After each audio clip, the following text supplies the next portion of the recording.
Sir criminals ఉంటే భూమి మీద 10 ఫీట్ సెల్లో ఉండాలి, లేదంటే భూమి లోపల 6 ఫీట్ హోల్లో ఉండాలి.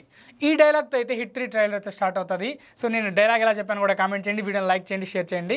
సో ట్రైలర్ అయితే చాలా వైలెంట్గా ఉంది. ఈ వైలెంట్కి తగ్గ ఎమోషన్ కానీ కనెక్ట్ అయితే హిట్ 3 పక్కా బ్లాక్ బస్టర్, లేదంటే మటుకు అట్టర్ ఫ్లాప్ అయ్యేదానికి ఛాన్స్ ఉంది. ఈ ట్రైలర్ చూశాక నాకు ఒకటే అనిపించింది, నాని న్యాచురల్ స్టారే కాదు వర్స్టైల్ యాక్టర్ అని ఆల్రెడీ ప్రూవ్ చేసుకున్నాడు. కానీ బీభత్సమైన యాక్టింగ్, దీంట్లో వైలెన్స్ని ఇంత బాగా మ్యాచ్ చేస్తాను అనుకోలేదు. ఆల్కహాల్ సీను, తన గాయాల పైన ఆల్కహాల్ పోసుకునే సీన్ అయితే అది మూవీలో చూస్తే మనకు ఇంకా కిక్ ఎక్కద్దేమో చూద్దాం. అబ్కి బార్ అర్జున్ సర్కార్ అనే డైలాగ్తో ట్రైలర్ ఎండ్ అయింది. సూపర్గా వచ్చేసాడు. ఇక మిగతాది మనం May 1 సినిమా రిలీజ్ అప్పుడే చూడాలి. ఇక ట్రైలర్లో అయితే చాగంటి గారి డైలాగ్స్తో అయితే కొన్ని ఎంట్రీస్ ఉన్నాయి, నానివి అయితే బీభత్సంగా ఉన్నాయి. అలాగే మదర్ సెంటిమెంట్ అయితే సినిమాలో అయితే ఉండేదానికి ఛాన్సులు బాగా ఉన్నాయని మనకు అర్థమవుతుంది ట్రైలర్ చూస్తే. ఇది చిన్న పిల్లల కిడ్నాప్ గురించి మూవీ అనేది అయితే అర్థమవుతుంది. సో చూద్దాం. విలన్ ట్విస్ట్ అనేది చాలా ఇంట్రెస్టింగ్గా ఉండబోతుంది. మేబీ విలన్ పోలీస్ డిపార్ట్మెంట్కి సంబంధించిన అతనేమో అని నాకైతే ట్రైలర్ చూసాక అనిపించింది. ఇది జస్ట్ నేను గెస్ట్ చేశాను. సో మీరు కూడా ట్రైలర్ చూస్తే మీకు ఎలా అనిపించిందో కూడా కామెంట్ చేయండి.